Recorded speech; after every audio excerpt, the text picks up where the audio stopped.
Oke, assalamualaikum warahmatullahi wabarakatuh. Ya, pada siang hari ini kembali lagi dengan pelajaran Bapak ya di mata pelajaran Penjas. Untuk materi minggu ini mungkin masih sama dengan materi minggu kemarin tentang Pencaksilat. Yang mana minggu kemarin kita membahas tentang kuda-kuda. Eh, Sebelumnya Bapak sedikit mengulas materi minggu kemarin tentang kuda-kuda. Di sini apakah yang masih ada yang masih ingat tentang pengertian kuda-kuda?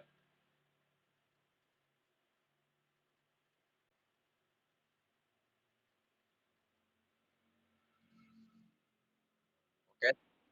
Oh ya, pada Muhammad Iqbal, coba dijelaskan sedikit.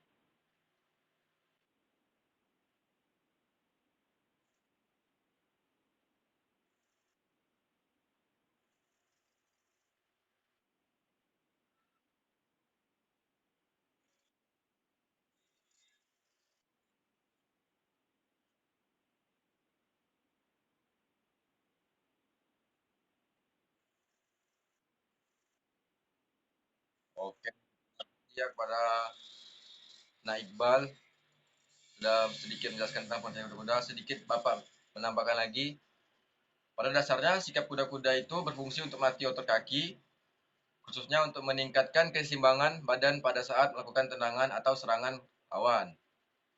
Dan juga di sini kan minggu kemarin Bapak sudah menjelaskan beberapa jenis kuda-kuda. Di sini Bapak akan menerangkan lagi tiga jenis kuda-kuda dalam Pancasila, yaitu yang pertama kuda-kuda belakang. Eh, Kuda-kuda belakang yaitu ketika kita melakukan kuda-kuda belakang, seorang pesilat akan menumpukan berat badan di bagian kaki belakang. Bagian tumit bisa ditumpukan untuk berpijak supaya tubuh dapat lebih condong ke depan. Sementara itu, kaki bagian depan bisa berjinjit sambil tumit ditapakkan ke permukaan tanah. Selanjutnya yaitu kuda-kuda depan. Kuda-kuda depan yaitu dalam melakukannya, kuda-kuda ini posisi salah satu kaki harus ada di depan dan kaki lainnya berada di belakang sambil diluruskan.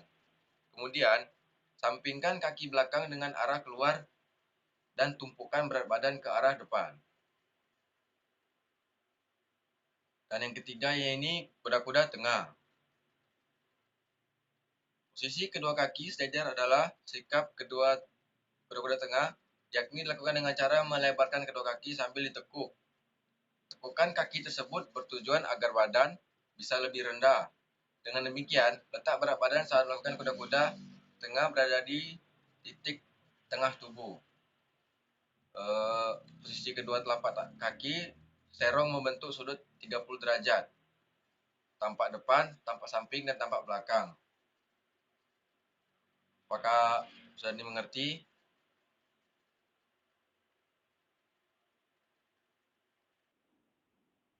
Oke, itu untuk materi minggu kemarin ya.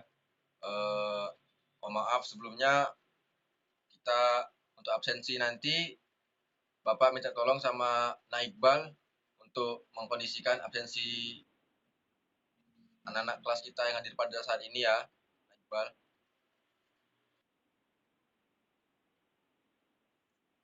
Oh, nanti mungkin kirim di Word aja lewat grup kita ya.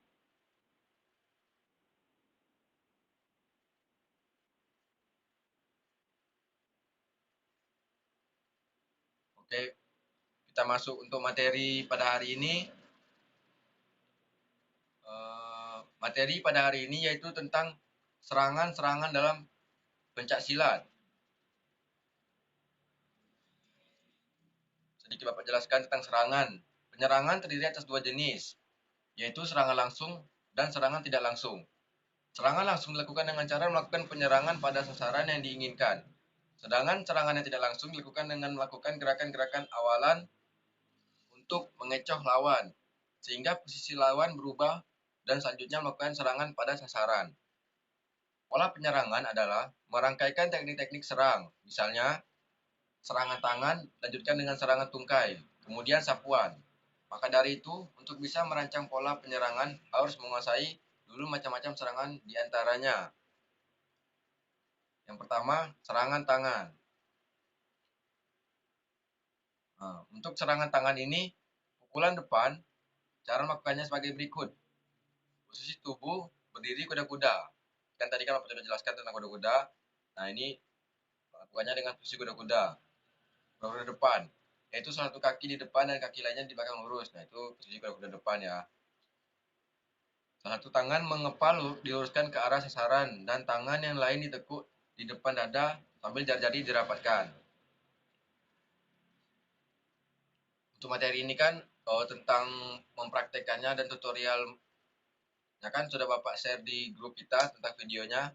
Mungkin kalian sudah lihat untuk malam tadi. Sini Bapak sedikit menjelaskan tentang cara penggunaannya saja. Cara pergerakannya. Yang kedua yaitu pukulan tebal. Sama seperti pukulan yang awal tadi, ini menggunakan kuda-kuda depan juga. Dengan tangannya yaitu memukul dengan telapak tangan. Tangan yang lain ditekuk dengan jari-jari rapat. Yang ketiga pukulan celah atau tusuk. Cara melakukannya juga sama dengan menggunakan kuda-kuda depan. Salah satu tangan melakukan pukulan dengan ujung jari dan tangan lain ditekuk di samping badan dengan jari-jari rapat. Oke.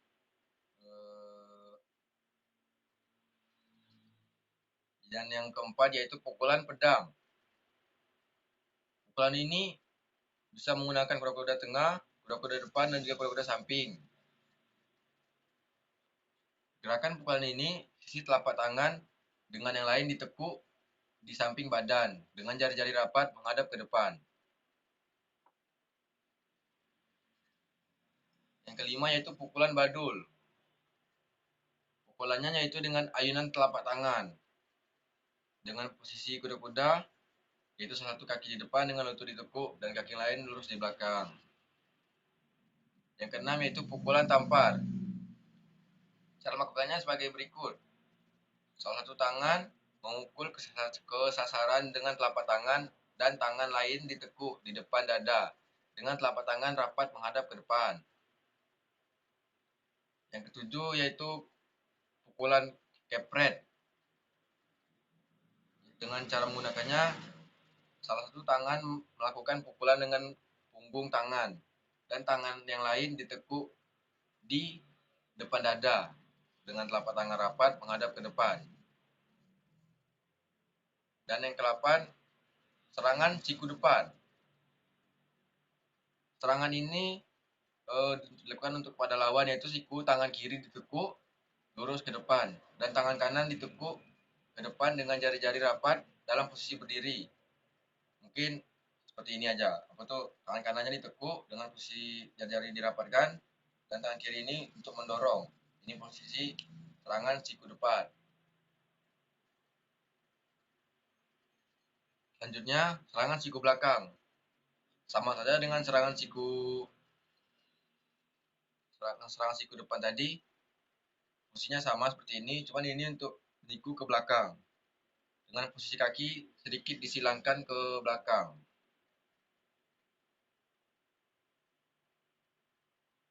Selanjutnya yaitu serangan siku serong. Cara melakukannya sebagai berikut.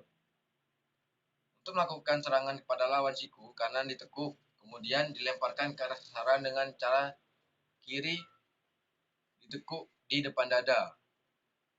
Ini sama saja dengan serangan siku depan dan siku belakang tadi, cuman bedanya arah sasarannya. Yang tadi di depan dan juga di belakang, yang ini diserongkan. Serangan siku bawah. Nah, pada serangan ini mungkin sedikit berbeda dari serangan siku yang lainnya. Dengan untuk melakukannya serangan pada lawan, tangan kiri ditekuk di depan dada, kemudian keadaan tegak lurus, kemudian dipukulkan ke bawah yaitu arah sasaran, sedangkan tangan kanan ditekuk di samping badan. Nah, jadi posisinya seperti ini. Ini siku bawah. Ini mengikutnya ke bawah dan tangan kanan ini berada di depan leher kita ini. Fungsinya ini ya bisa juga untuk melindungi muka dan juga kalau ada yang serangan dari bawah bisa juga melindungi ke bawah karena ini di pertengahan. Selanjutnya kita masuk ke serangan dengan menggunakan kaki, yaitu tendangan. Cara melakukan tendangan, yaitu tendangan lurus. Tendangan ini posisi kaki lain diangkat dengan lutut ditekuk, kemudian tungkai bawah diluruskan sasaran dikenakan pada jari-jari bagian dalam. Selanjutnya salah satu salah satu tangan ditekuk, sedangkan yang lain harus menutup tubuh bagian bawah dan atas. Jadi pada posisi tendangan ini, tangannya yang satu melindungi kemaluan, yang satu melindungi muka. Selanjutnya tendangan samping.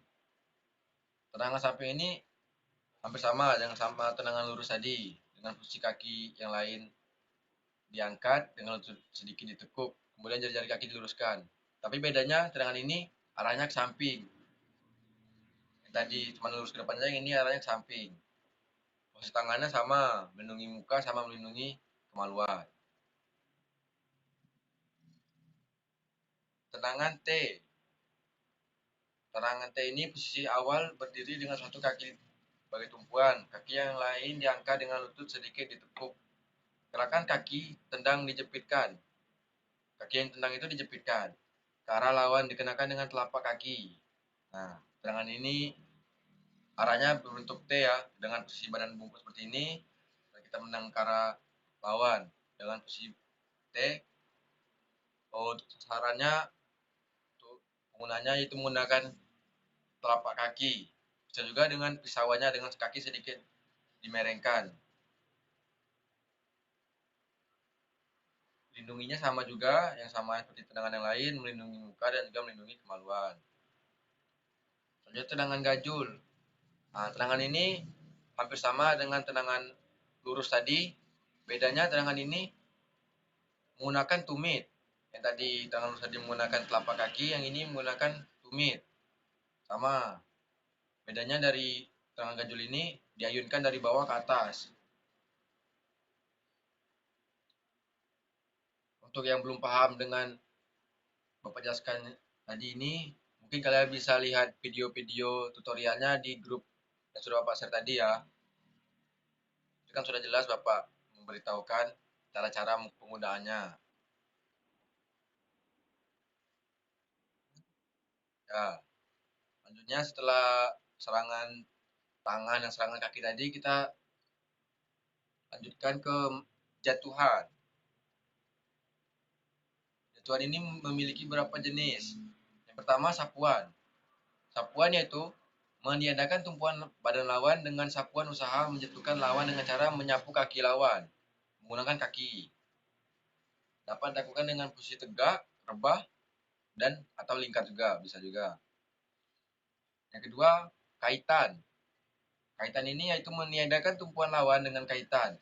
Adalah usaha untuk menjatuhkan lawan dengan cara mengait kaki lawan dengan menggunakan kaki kita juga.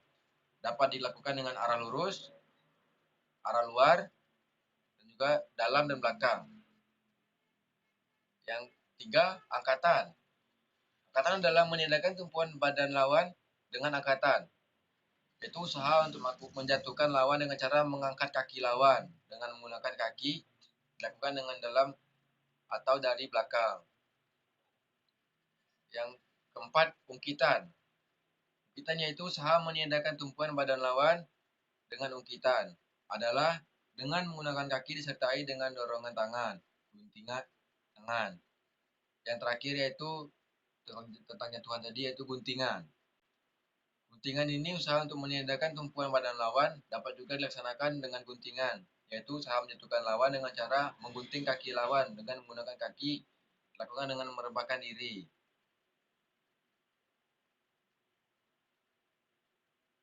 Oke, sedikit dapat rangkumkan dikit dari materi yang mau dijelaskan tadi, yaitu untuk bisa membuat pola penyerangan diperlukan penguasaan teknik-teknik menyerang, diantaranya pukulan, tendangan, jatuhan. Kemudian memilih beberapa serangan untuk dijadikan pola penyerangan. Merangkaikan beberapa gerakan serangan menjadi sebuah pola penyerangan. Contohnya pukulan kanan, kiri, tendangan lurus, tendangan T, dan juga sapuan.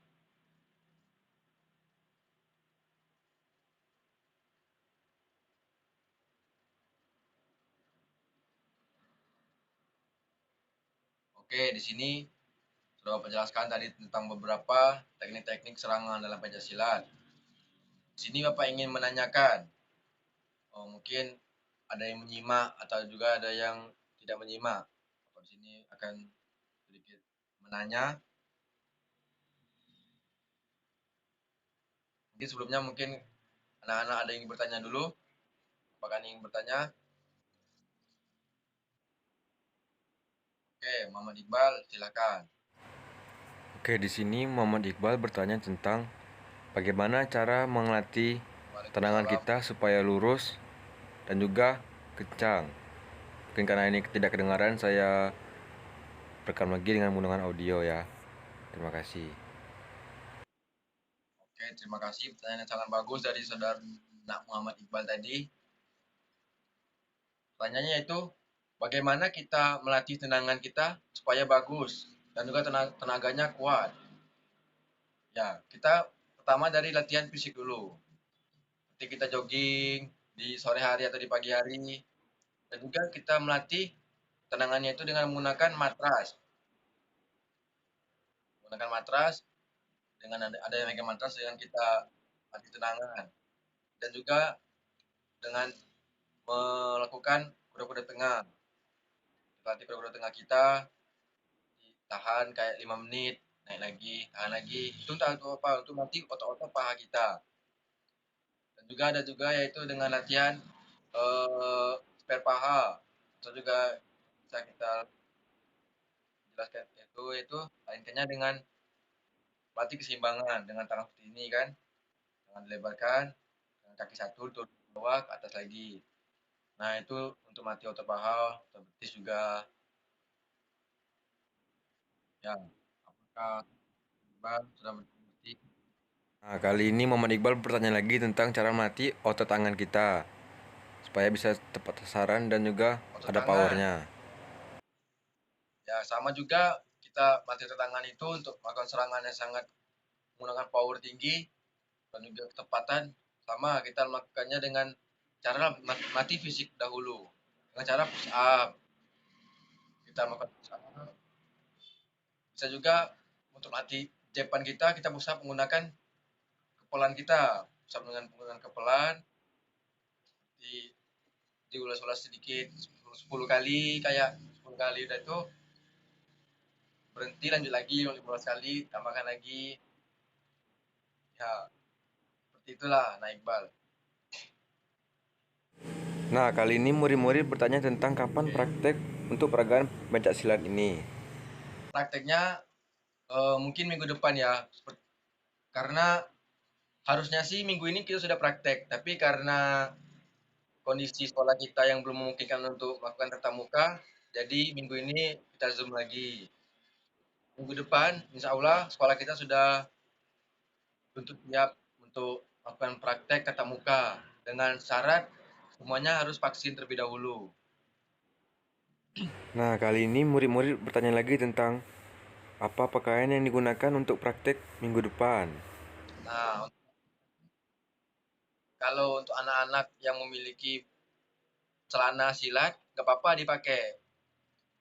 Atau memiliki bajunya juga nggak apa-apa dipakai. Tapi kalau yang nggak ada, bisa juga dengan menggunakan training atau juga bisa juga dengan menggunakan baju olahraga sekolah kita.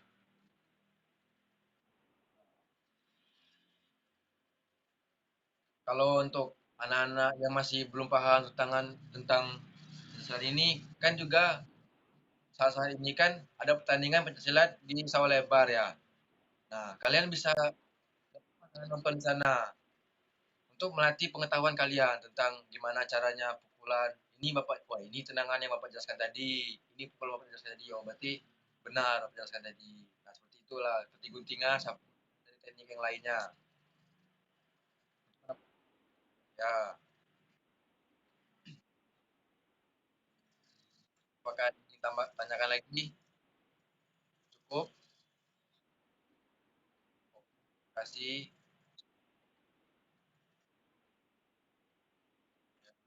Mungkin nanti Bapak akan ngasih soal untuk ini. Bapak di grup nanti ya soal-soalnya.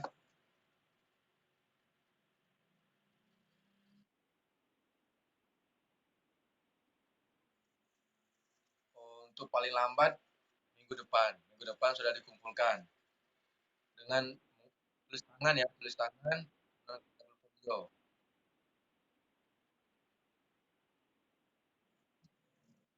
Oke, terima kasih materi pada hari ini kita cukupkan sampai di sini.